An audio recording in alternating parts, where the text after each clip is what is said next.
Ah, mais vous êtes là? Ah, c'est pas du tout ce que vous croyez, hein. Il avait besoin d'affection, c'est tout. Donc, je l'ai pris avec moi, c'est tout. Euh, bon, en tout cas, je suis sûr que, comme moi, vous devez aimer les super histoires et lire des livres. Et ce matin, pour la vitamine des enfants, j'ai une super copine qui s'appelle Valérie qui aimerait te raconter une histoire de Noël. Regarde ça.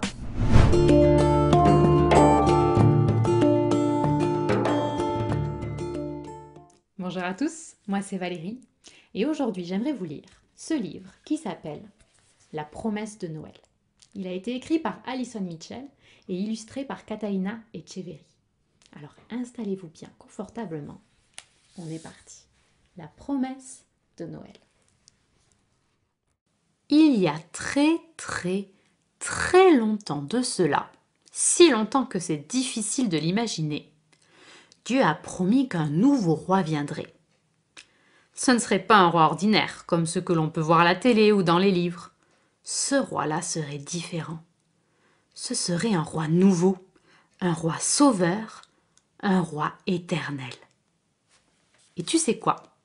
Une nuit, Dieu a tenu sa promesse de Noël. Aimerais-tu savoir comment il a fait? L'histoire de Noël commence avec un ange. Il a été envoyé par Dieu pour voir Marie. L'ange a porté un message exceptionnel. Marie, tu vas avoir un bébé. Ce sera un bébé exceptionnel. Dieu a promis que ton bébé deviendrait roi. Pas juste pour quelques années, mais pour toujours. Il sera le roi éternel. Et comme Marie était sur le point de se marier avec Joseph, Dieu a envoyé un autre ange. Cet ange est venu rendre visite à Joseph.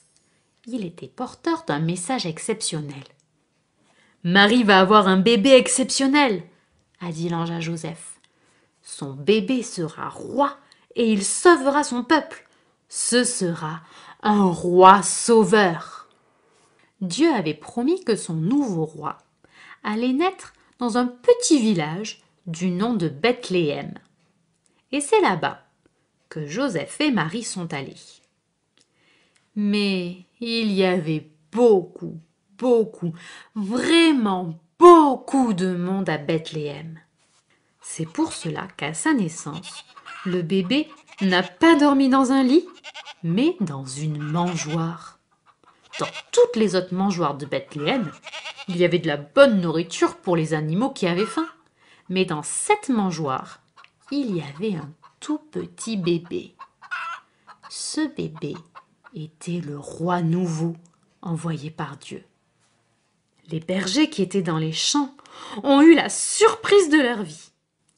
La nuit était calme et sombre, et tous les moutons roupillaient. Quand soudain, un ange est apparu dans le ciel. Brusquement, le ciel était tout illuminé, et les bergers ont eu la peur de leur vie. Mais l'ange avait un message exceptionnel pour eux. N'ayez pas peur, j'ai une excellente et extraordinaire nouvelle à vous annoncer, leur a dit l'ange. Le roi choisi par Dieu est né ce soir. Il va sauver son peuple comme Dieu l'a promis. Ce sera le roi sauveur. Tout à coup, une foule immense d'anges est apparue à ses côtés. Ils étaient tous débordants de joie et ils célébraient la bonne nouvelle. À leur tour, les bergers étaient eux aussi débordants de joie. Ils se sont donc dépêchés d'aller voir le nouveau roi. Et ils l'ont trouvé là, couché dans une mangeoire, comme l'avait dit l'ange. Mais ils n'étaient pas les seuls à avoir entendu la bonne nouvelle du nouveau roi promis. Loin, très loin d'ici, vivaient des sages qui avaient aussi reçu un message. La nuit était calme et sombre. Ils observaient les étoiles quand soudain, whoosh, une nouvelle étoile est apparue dans le ciel. L'étoile avait un message exceptionnel. Les sages savaient ce que cela voulait dire. Un roi très exceptionnel était né, le roi de tout le peuple de Dieu. Cet enfant était le roi nouveau qu'on attendait. Les sages étaient débordants de joie. Ils ont fait un long voyage pour aller voir le nouveau roi. Et ils l'ont trouvé là, comme l'étoile le leur avait montré. Tout ce que Dieu avait promis s'est réalisé. Il existe de nombreux rois dans le monde, mais Dieu a envoyé le plus grand de tous les rois.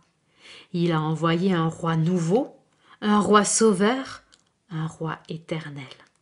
Et sais-tu comment s'appelle ce roi? Il s'appelle Jésus.